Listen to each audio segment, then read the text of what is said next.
Mr. Idowu, we had the chairman here before today, and he talked about lessons learned from Anambra and going into the next elections. One of the things he talked about was the permanent voters' cards that they will be distributed. He said about 60% have been distributed. He talked about education that has, voter education that has been going on. But he also mentioned something about the scanners that will be used to ensure that these voters' cards are not duplicated or faked. Are those scanners going to be used tomorrow? No, card readers will not be used tomorrow. And the point again is clear. You see, we are introducing the permanent voter card for the first time in the political process in the election tomorrow. It will amount to an overkill to introduce the permanent voter card and the card readers at the same time. And we've always started the example of Ghana, where they had that challenge, where they tried to do the simultaneous introduction. And unfortunately, the government of our politicians are the same as those in Ghana. And so there they could postpone the election to the following day. I'm sure that it will be in some order doing that there. So we said card readers will not be deployed in the Ekiti elections. They will also not be used in national elections because these are highly contentious elections. But card readers will be used in those by-elections. You know, every now and then, there's one that is going to happen in this day. Every now and then, we have by-elections. There is small elections. And there will surely be by-elections between now and 2015. We said we will pilot test those card readers in those by-elections, but not in the Ekiti election. What we will do in the Ekiti election is to use the permanent voter card. And that's what we are doing. And so, but I can guarantee you that even without the use of the card readers, the permanent voter card will have addressed some minimal problems that we have. For instance, people say they can't find their names in the voter card, and the voter register. If you have the voter card, you can go to state. Your name is in the register. The second thing is the issue of cloning that you mentioned. You see, the chairman also spoke about this when we addressed the stakeholders in the kitchen. Nothing can be ruled out in Nigeria, in a place like Nigeria. Nothing can be ruled out. But INEC is sure that given the security features of the card that we have produced, honestly, clearing it will be a tough challenge. Because there are these security features that you duplicate. Why people reproduce currency? Yes, people clone currency. Then apply the clone currency from the original currency. The difference is always there. It's the same thing with our cards. If anybody tries to play games with the original and all that, you'll be able to tell the original from the fake. And it will be identified on isolated. Okay. And as additional pressure, one of the things that the Honorable Chairman also mentioned in Ekiti to the stakeholders is we will also go along with the register of those who collected, such that if somebody comes with a card that is suspicious, and you check the list, you discover that the person has not collected the card, it confirms that the card that is holding is not the real card. Because it is on the list that he or she has not collected this card. Mr. Idowu, if I may come in here, Mr. Idowu, don't you think that will be taking up more time because you're now manually going to be checking through the list of those that are collected and also checking against the list of those that are registered? Would you be having two lists there? No, you see, like I said, cards that are suspicious. You don't expect that everybody who comes to the polling unit will bring a suspicious card. You spoke about the issue of cards that could be cloned, and I was referring to that. That if anybody comes to the polling unit and brings a card that is suspicious, that doesn't look like INEC card, then you could double check to say, well, you said you have your card. Let us check whether you collected the card from us. The card is because our staff know what our card looks like. And so, this can be double checked. It's just a question of delegation. It's not something for everybody who comes to the polling unit. That doesn't going to be something done for everybody who comes to the polling unit. I was talking about this issue of the suspicious card that you talked about, which was somebody bringing a card that is cloned to the polling unit. The card readers now, when you use them for each polling unit, and then if one comes with his card, so the procedure from what you tell us is that you're deploying them for the first time. So if one slots in the card, all his details show. What about if he takes his card to a polling unit where he's not registered? What happens? Again, Chairman, let me make clear what I said earlier on. We will not be using card readers to make it election. I think I can repeat that over and over and over again. We will not be using card readers in the election. We will not be using card readers in the election. Okay. We will only be using card readers in by-elections, those are smaller elections, between now and 2015 to final president. Okay. So, in Ekiti, there will be no card readers. All you do is you bring your card reader to the polling unit, you bring your panel voter card to the polling unit. It is happen to be the genuine one. Then you are verified on the register because your name will be on the register.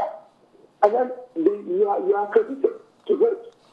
And then you can come back at 12:30 and then the queue. Okay, so from what you told earlier, just to double check on this one, because usually there's always this challenge with logistics. But now you tell us that INEC has all that question about logistics sorted out. Yes, INEC has done its best to make sure that the issue of logistics are dealt with. Only let me put a caveat. Let me just put a caveat. Don't forget that election is a human operation, so it is not calculus. So you can't guarantee, so to speak. All you can do is to do your best to ensure that everything is in place for things to happen to target and to specification. It's a human operation, so we hope and pray that human factors will not intervene. Okay, I've got a question here from Egwando. He says, if you can't account for uncollected permanent voters card, what if, that's assuming now, what if INEC staff are induced and then release it to politicians? How will they do that? Now, the commission has a strict auditing procedure for deploying this card. That is why, like I said, on Wednesday, the right to tell you the specific figure of those who are collected. The reason you could do that is because there is a strict auditing procedure of collection. And that figure is being made available to politicians also. So there is no card that has been collected that is not known. And there is none that is yet left in INEC custody that is not known. So, and these cards are not left with officials. When they are not collected, the commission takes them back into custody. And so, how will they be released to straight people? So when will voting end on the day? Yeah, thank you. The voting, when people queue up at 12:30, and the poll element stands at the last of the backman, the back of the last person on the queue, voting will commence. It depends on the number of people on the queue. If few people are on the queue, you could get it through in 1 or 2 hours. And immediately it is through, the counting of the tallying of the ballot papers begin. And it is also done in the presence of everybody who chooses to be around. So it's not something done in private. Yeah, but will all of them be dependent on the amount of people on the queue, or there's a cutoff time for voting? There is no cutoff time for voting. It is the last person on the queue. So it could even be 6 p.m.? But I don't see that happening because there's no queue that will be that long. Okay. There's no queue that will be that long. Because again, don't forget that since 2011, and particularly after the general election, we did what we call voting points. So even in states, certainly not in Ekiti, in states like Lagos and Kano, where you have very large polling units, we broke down those large polling units into what we call voting points. It's still one polling unit. But within the polling unit, you will have the queue divided into voting points. Such that if, for instance, you have 600 people in the polling unit, you will have 2 voting points. 300 people on each queue, but still within the same polling unit. And that is to make sure that the process is facilitated. And so I don't see how you could have such a queue so long that voting will continue till 6 p.m. Okay, so when do we then expect the results at the end of the voting? Usually the commission has kept to a target of within 48 hours, and it has done better even than that in many cases. Sometimes you get it within 24 hours. Now, like I said, the counting of the ballot paper starts at the polling unit. And immediately the ballot papers have been counted at the polling unit, it goes up to collation. It goes up to the next level of collation, the wards, for instance. And once every result comes in from the wards, from all the wards, in Ekiti State we have about, I think we have some 1.7 wards.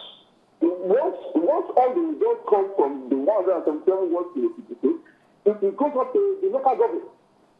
Okay, just let's wrap up with you telling us this. The results, I mean, will they be announced at the ward level, at the units before, and who announces the final one? Yeah, the results at the polling units will be pasted at the polling unit, and copies will be given to party agents and to security agencies, so everybody has a copy. It goes on to collation to the ward level.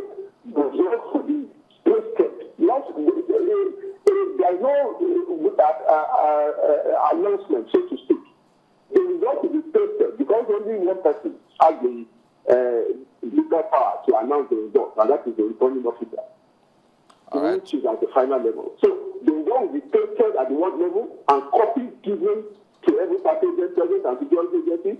The same thing will be replicated at the local government, and then when it goes up to the state level, that's where the returning officer will make the return. Okay, thank you for speaking with us this morning. And we wish you all the best. Okay, so there you have it. Kayode Idowu is the Chief Press Secretary to the Chairman of INEC. He's been speaking to us about preparations for the forthcoming Ekiti governorship elections. And you heard they are ready. All the materials have been distributed. They've done everything humanly possible. And he says they also hope that at the end of the day, things will just work out well. Well, yes, we see some questions coming through to us about security of certain persons. Well, we will address that to the Force Public Relations Officer, Mr. Frank Ambaso. We will get him to respond to some of the questions that you're already asking about. For instance, now, Perkins says, what about the security of core members and members of staff or the list? Don't worry, we'll get that to you in just a moment. We're back after this.